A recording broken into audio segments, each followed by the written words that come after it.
guys, today we're going to be looking at the DC Multiverse Amazon exclusive Gold Label Edition 89 Batman and Batmobile. I am so stoked to look at this guy. I am so excited. Let's take a quick look at this box before we crack this bad boy open. So at the front of the box, you get a picture of the 89 Batman and the Batmobile. That looks so badass, him just sitting in front of it, just chilling. On the top left, or not top, oh my god, at the bottom right side of the box, you get the 22 by 60 centimeters for the Batmobile. That's how big it is. For the left side of the box, at the top left, you get the McFarlane Gold Label Collection label. Then you have the 89 Batmobile logo, or not Batmobile, the 89 Batman logo. I don't know how I could have got that confused, but I did. That's my favorite Batman logo. I don't know why. I just like that kind of brightish, darkish yellow with the glossy black. Don't know why. It's my favorite logo and my favorite Batman. Anyways, below that, you have the DC Multiverse logo. Below that, you have the Batman and Batmobile name tag. Sorry about that. For the top of the box, you have another picture, but just posed differently or in a different spot by the Batmobile. You have the 89 Batman and Batmobile. Then on the right side, you have a picture of Batman and the Canopide. I don't know why I said it like that. Mispronounced it. You have him in the Canopide just chilling there. Below that, if you guys want to, you can pause the video and read what that says. On the left side of the box, you have another Batman and Batmobile name tag with the added on Batman. Below that, you have another 22 by 60 centimeters, but this time in white. Then below that, you have another smaller Batman 89 logo. Under the box, you have the bunch of legalese, stuff like that. The scan tag, or I forget what that's called. For the, I think this is the right side of the box. Yeah, this is the right. You have another 89 Batman logo. Below that, you have the Batman and Batmobile Batman name tag again. Then you have the McFarlane Toys logo. For the left side of the box, same thing, another 89 Batman logo with the Batman and Batmobile Batman name tag again, with another McFarlane Toys logo, and I don't know what the hell is over the side of the box. But now let's crack this bad boy open. Here is the 89 Batmobile and Batman outside the box, and I gotta say, it is so badass. It is worth the money, 101%. I still can't wait to get that 5-pack, even though technically I already own one of the figures out of the 5-pack. Now, the only reason why I wanted that 5-pack is for the Michael Keaton 89 Batman and those other two Batmans that we have never gotten out of the DC Multiverse line. I don't know those names off the top of my head for those two Batmans that we haven't gotten ever in the DC Multiverse line, but let's take a closer look at that 89 Batmobile now. For the 89 Batmobile, it has a matte finish to the body. That is a little inaccurate. I did some research on Google, and for the movie Batmobile, it has a glossy kind of semi-finish to it. There might have been, I might be wrong, as I remember this, or I'm going to try to remember this correctly, it might have had a kind of matte finish to it. I could be wrong. But even though this is inaccurate to the movie, that's still, it still looks really badass. And I'm kind of bummed out because I even had this thing for an hour. And when I started to film, my 1/4 scale 89 Batman fell on it and left a little mark. I don't know how that's possible. It's a bummer. I tried getting like a wipey and rubbing it, and that won't come off. It's a bum. But maybe I could get like a Sharpie and kind of, yeah. I'm not going to do that because I don't want to ruin it. It's kind of, it's alright. Anyways, for the top of the Batmobile, there's some detail for where the cannons pop out in the movie. I think this would have been really cool. I just thought of this. For accessory for the Batmobile, you could pop these off and have the cannons pop out and have it like shooting. And it could have came with like blast effects. I think that would have been really cool. He should have done that. I just thought of that. That sounds so badass if it would have came like that, or came with the Batmobile for accessory wise. Anyways, you get some detail at the top, like kind of vents. I don't know why. I don't know if you guys are seeing it. This image just popped in my head. This kind of looks like the 89 Batman cowl. I don't know why, but that's just what it looks like to me. For the front area of the canopy, you kind of get some more vents. Then at the front of the Batmobile, you get some detail. For the canopy itself, don't make the mistake that I did. I didn't even know that there was a button at the top. I just like lifted up. I don't even know how I did it. I didn't even realize there was a button. I just realized I said that twice. Anyways, you hit this button right here at the kind of middle area of the Batmobile on the top. And it should just pop up like that. Then there's two ways you can do this. You can either slide it forward, if I can get it to move. You can either slide it forward. I think it did that in the movie. I could be wrong. Or you can lift up and have it like that. It could have done that in the movie. I think it slid forward. I could be completely wrong. Now for the canopy itself, I'm going to just have that go forward. It's pretty detailed. You get all the gauges for the front. Now one thing I wish he would have done is for the steering wheel. It doesn't move. It just sits there. I wish it could have turned. But you get all those gauges with the silver paint apps on those. Those look really good. Doesn't look sloppy or anything. You get some more silver paint apps for the side area where the seat is. Or on the side by the seat. You get some detail on the floor. On the inside of the I just forgot what the name is of it. I don't know how I could have forgot the name. Or the canopy. There we go. I just thought of it. Now for the seat itself, it's pretty detailed. If I can get it where you guys can see it. You get some stitching on the seat. I'm trying to get it in the best angle where you guys can see it. You get some stitching on the seat. Then you get this pattern for the head area of the seat. It's kind of annoying saying it twice.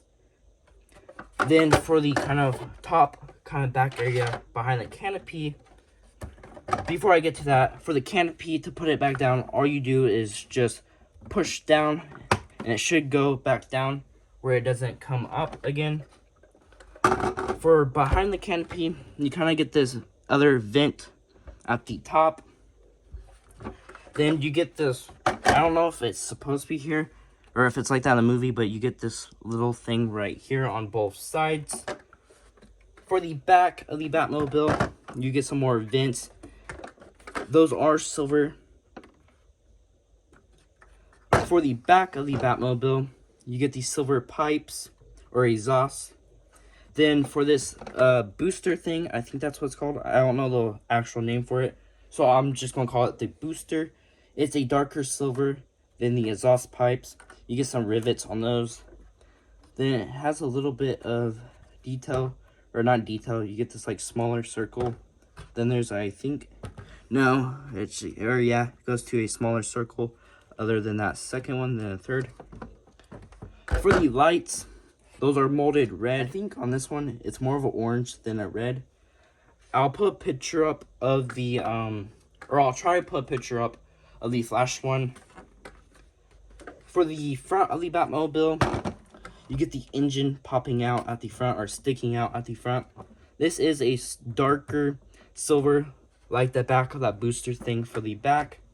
You get this kind of vent type deal thing going on around it. For the lights, I don't know why, I think the yellow looks badass. I don't know why. The lights are molded yellow. For the side of the Batmobile, behind this big circle thing, you get some more vents on both sides. Then you get this big vent for the circle thing. It's kind of hard to see. There's that pattern going on for that. I should have said there's a pattern on those as well. Then you get some detail at kind of the halfway front area of it. Then you get all this detail under that stuff. That is molded silver. For the wheels, at first I thought these were inaccurate. But looking at pictures of it, I'd look at it for a couple of minutes. Because I thought they kind of looked black.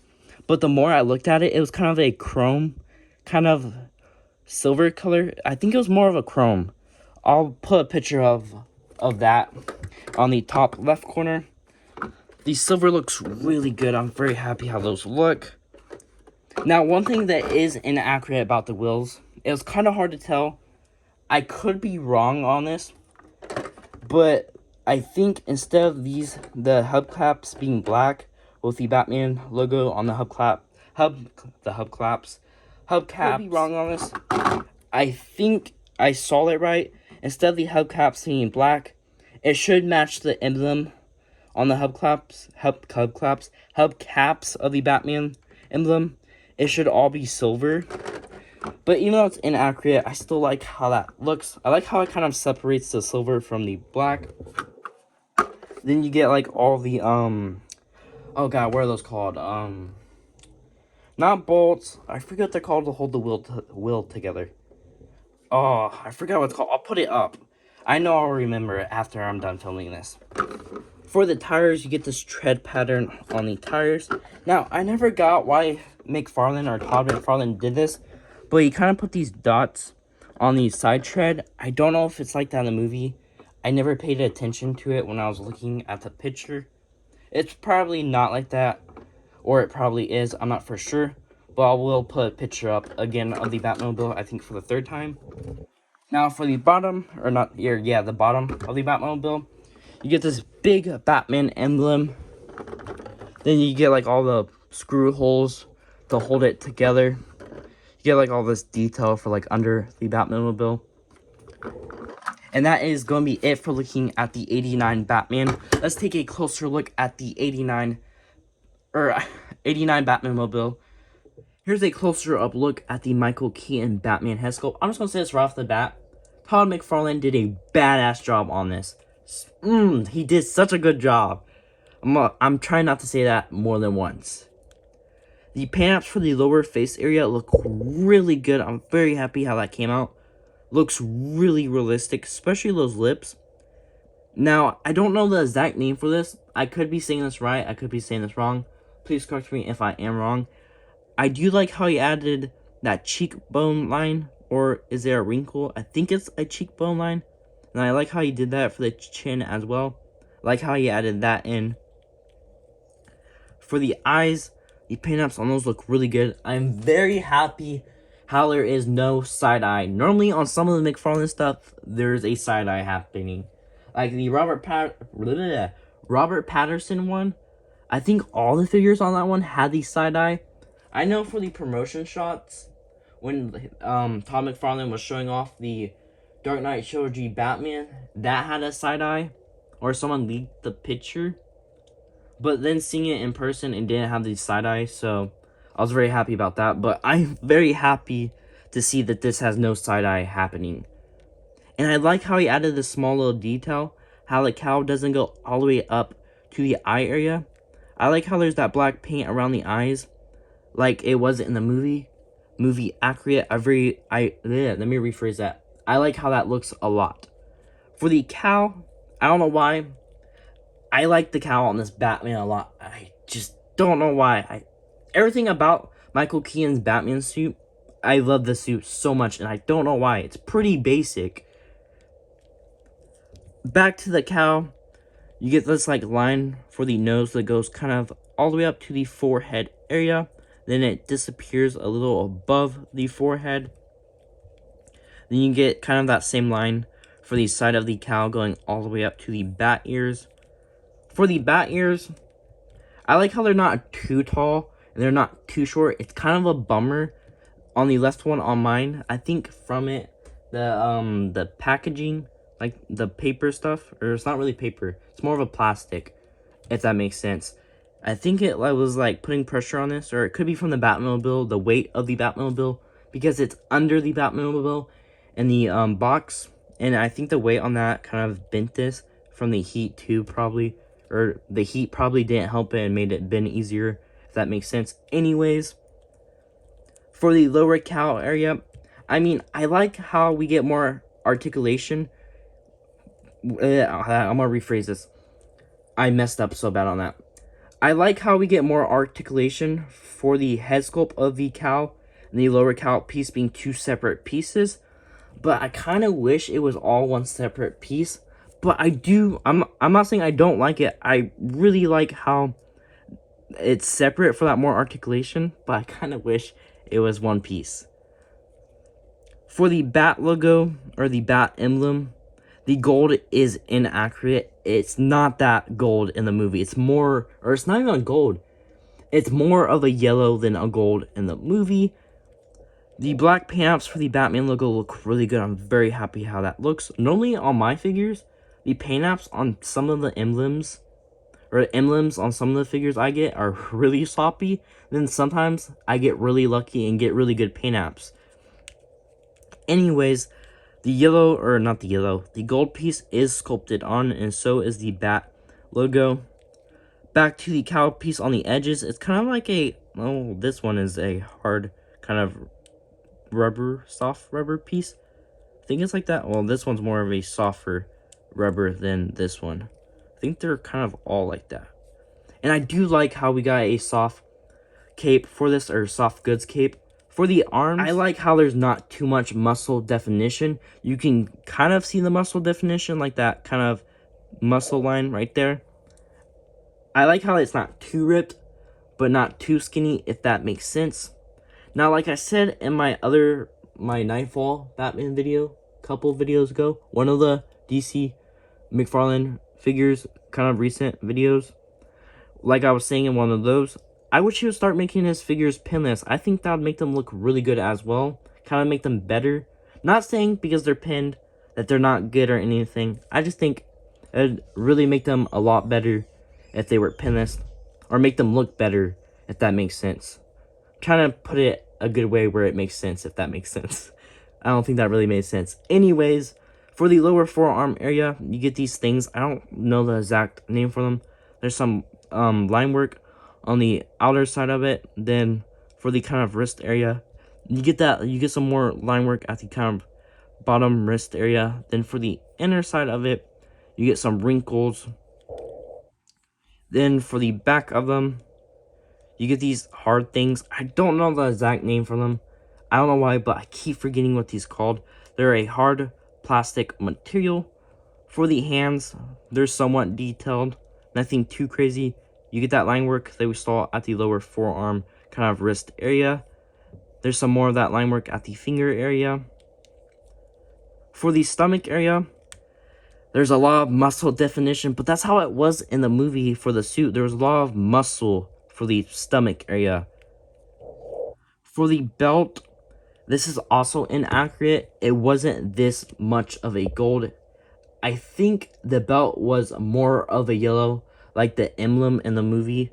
I have to go back and look. I know for sure it wasn't this kind of gold. It wasn't even a gold. I'm gonna rephrase that. It wasn't even a gold. It was more yellow than a gold. I mean, I can kind of see a yellow in there. Not really, kind of. It's more of a gold than anything. But you get some detail for the buckle at the front. I don't know why. I just always like this belt for the 89 Batman 2. It would be really cool if we get the Joker, I think, from the... No, Joker was in the first one. I don't know what was it, or villain. Oh, it was Catwoman and Penguin in the second one. Anyways, it would be really cool if we get the Joker, Penguin, Catwoman, and the Returns Batman, then got an unmasked 89 Batman. I think that would have been so badass. Or I think that would be so badass if we get those figures. Oh, I'm geeking out so bad right now just talking about it. That'd be so cool if it came true. But the belt's pretty basic like it was in the movie. God dang, Batman got some butt happening right there. Anyways, moving down to the thigh area, you get some muscle definition on those thighs. For some reason, I just not noticed this. For the thighs, they're a lot more glossier than the whole figure in general. For the arms, they're more matte than I noticed for the torso area. It's kind of a matte, kind of semi-gloss, if that makes sense. The pecs are more matte than the stomach. Anyways, for the lower shin area, you get the shin guards. There's some detail on those. Then for the ankle area of the boots, those are a soft kind of rubbery material. You get some line work at the front of those. For the feet of the boots, you get a buckle at the top. I don't know if that was like that in the movie. It could be like that, but I could be wrong. I don't ever remember that being there. But like I said, I could be wrong, and that could be accurate to the movie. Then for the side, you get some more detail. For the bottom of the feet, you get some legalese. There's peg holes.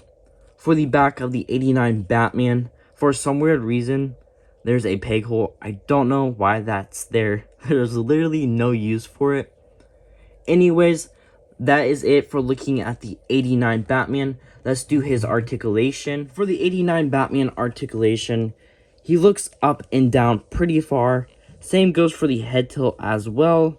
Basic head swivel or 360.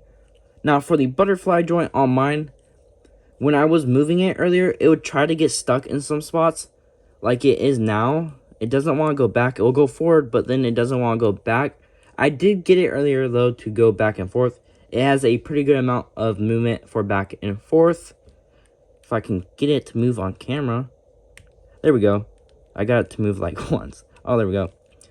You have a pretty good movement for that butterfly joint for going back and forth.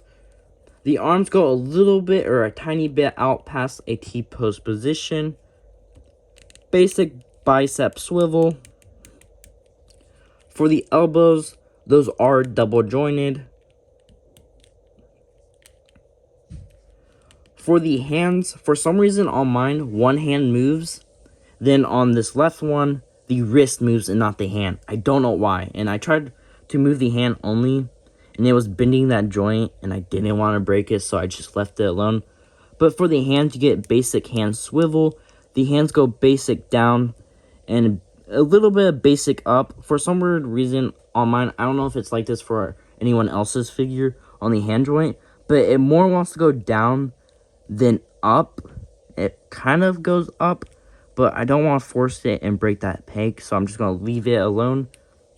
For the diaphragm area, basic swivel, you get that hula up action. Tilts pretty far to the right and left. With that lower diaphragm joint or diaphragm piece, you get a little bit more action out of the tilting when you tilt the lower piece. For that lower piece, it has basic swivel. For the ab crunch, it tilts pretty far forward and back. With that lower piece, you get a little bit more action out of it. Same for forward. For the legs, he kicks pretty far forward. Kicks a little bit back. Kicks pretty far out to the side. Double jointed knees. Now, I don't know if it's just my figure, and I don't want to force it. For mine, it only wants to go that far back. It doesn't want to go more than that, and I just don't want to force it and break it after spending $131. I think I might have paid a little too much for it. I don't know how much it was, like, before. I don't know if... yeah. Anyways, for the feet, basic ankle swivel. There is foot swivel, but on mine, they don't want to move at all.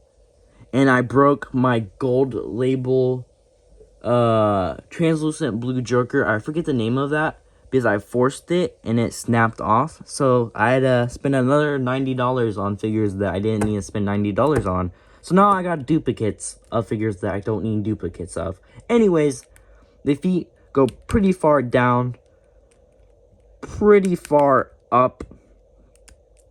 It does have pivot, I think. I don't want to force it because it doesn't want to move.